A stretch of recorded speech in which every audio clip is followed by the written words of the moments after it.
We're kicking off a new month of commercial-free news. I'm Carl Azus. This is CNN Student News. Glad to have you along with us. We begin today in Indonesia, where officials are working to determine the full impact of a major earthquake. The difficulty is that the tremor, which struck at around 5 p.m. local time yesterday, caused widespread power and phone outages. Initial reports did indicate that the quake killed at least 75 people. Officials believe hundreds more may be injured, thousands may be trapped. And according to the U.S. Geological Survey, the earthquake had a magnitude of 7.6. That's what it classifies as a major quake. It struck about 33 miles from the capital city of West Sumatra. Scientists said they couldn't speculate on whether it was connected to another deadly quake that struck the Pacific the day before. That deadly tremor took place in the Samoan Islands. Officials say it claimed more than 100 lives there, flattened entire villages. President Obama has declared the situation a major disaster to help speed up aid efforts. Some of the damage was caused by 3 tsunamis created by this quake. Chad Myers is here to explain how all that happens. What happens is that the earth moves under the water. And when the earth moves, you start to push up or push down that part of the earth. Eventually, there's going to be a wave caused by that movement of the earth. There's where it was. There's American Samoa right there. It's kind of an ugly mess. Here's how it happens. Literally, there are 2 plates, well, a number of plates, but there are 2 plates that really were affected here in parts of American Samoa yesterday. I'm going to rewind you all the way back here, and I'm going to play it for you. And here it goes. One plate, the subduction plate.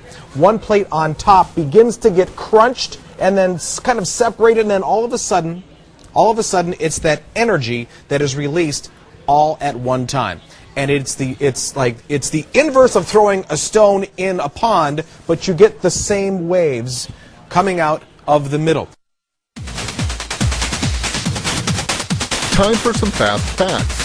The International Atomic Energy Agency, or IAEA, was created in 1957. Its mission is to push for safe and secure nuclear technologies. Part of the way it does that is by setting standards for nuclear safety and by inspecting nuclear facilities to make sure they're being used for peaceful purposes only. Dr. Mohammed ElBaradei leads the IAEA, and in 2005, the agency won the Nobel Peace Prize. Dr. ElBaradei is weighing in on Iran's controversial nuclear program. He says the country doesn't appear to be making nuclear weapons, but it did break the law by not telling the IAEA about its newest nuclear facility before the thing was built. This all comes before today's scheduled meeting where several countries, including Iran, are discussing the program. Reza Sayah has the latest.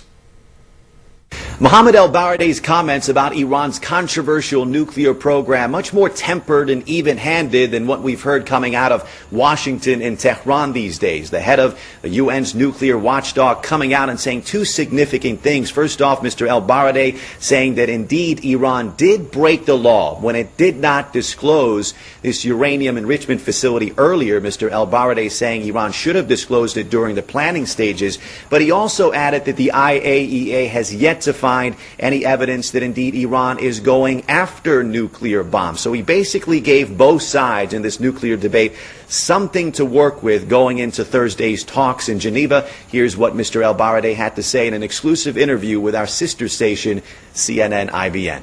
I don't think, based on what we see, that Iran has an ongoing nuclear weapon program. Whether they have done some weaponization studies, as was claimed by the US and others, this is one of the issues that's still outstanding. But I haven't seen any, credible evidence to suggest that Iran is having an ongoing nuclear weapon program today. Now, and I hope that they are not having one.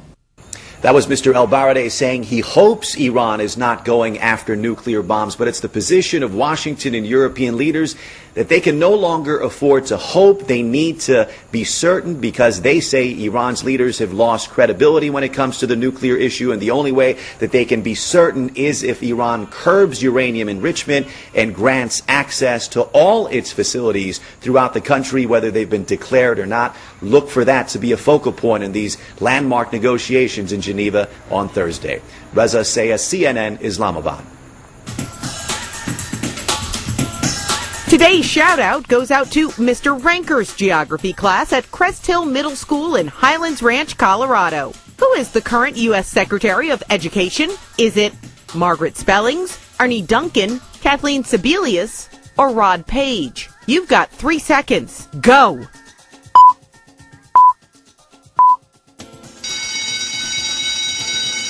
Education Secretary Arne Duncan is responsible for overseeing the government's education programs and policies. That's your answer, and that's your shout-out. Okay, so the Education Department oversees those policies, but most decisions are actually made by state and local officials. And that is why Secretary Duncan is going around the country trying to convince those officials to get behind a plan that President Obama is pushing. It could change how long you spend in school. Alina Cho looks at the potential pros and cons of this. Yes, so we get an extra day. It's 3 o'clock in the afternoon, and Steve Gallagher has just picked up his 10-year-old daughter, Sammy, from school, right in the middle of the workday. A longer school day for Sammy, what President Obama wants, means a more convenient day for Dad. It kind of works into our personal schedule. For example, I can then have the ability to pick my daughter up after school as opposed to cutting my workday short. Christina. The idea is gaining steam. Education Secretary Arne Duncan is touring the country with unconventional allies, the Reverend Al Sharpton and Newt Gingrich, encouraging local districts and states to embrace the idea of longer school days and a longer school year, saying the current system is outdated, a century old, when kids needed summers off to help on the farm. Yeah, this was a right word. Duncan says students who thrive are in class longer. Guess what? They're in school 9 hours a day. They're in school on the weekends, and they're in school over the summer. And this is not a new idea. American students have one of the shortest school years in the world, 180 days. Versus 195 for most European nations and 200 for East Asian countries. And U.S. students spend fewer hours a day in the classroom, 35 hours a week. Swedish students are in class 60 hours a week. The nation's largest teachers union says more seat time is good, but after-school programs at school, better. We have them for remediation, we have them for enrichment, we have them for sports, we have them for art, we have them for music. Those are really good things. 4 times 4 is 16. Steve Gallagher is all for longer school days, but summer's off? Some might argue longer school day, longer school year could work to our advantage. I agree with that, but it's difficult to make that cultural shift within our country on just an edict from the president. So what does 10-year-old Sammy think about the president's proposal? Well, longer school days usually means more homework, and for a lot of people, homework can be very overwhelming in a way.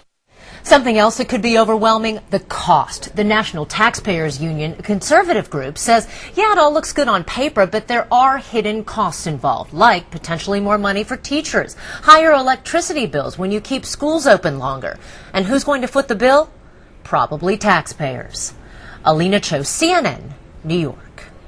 There is one day you definitely won't be in school, and that day is Thanksgiving. So after you've gobbled up all your turkey, tune in to CNN Heroes. This special program celebrates ordinary people who are working to make the world better. Voting for the Hero of the Year begins tonight after the top 10 heroes of 2009 are announced. You can find out more information on this and our free educator materials. It's all in the Spotlight section at your favorite website, cnnstudentnews.com. Finally, how can a car wash get away with not guaranteeing a clean car? When the washer weighs a couple tons is one way. It's all part of a new exhibit at a zoo in Oregon. Sure, he does a good job with the water, but this has to be the world's worst detailing job. I mean, come on, the sponge isn't even touching the car. The beastly buffers are thorough in their jobs. They hose down the entire car from hood to trunk. That pun was just so bad, we should probably just pachyderm it in. For CNN Student News, I'm Carl Azus.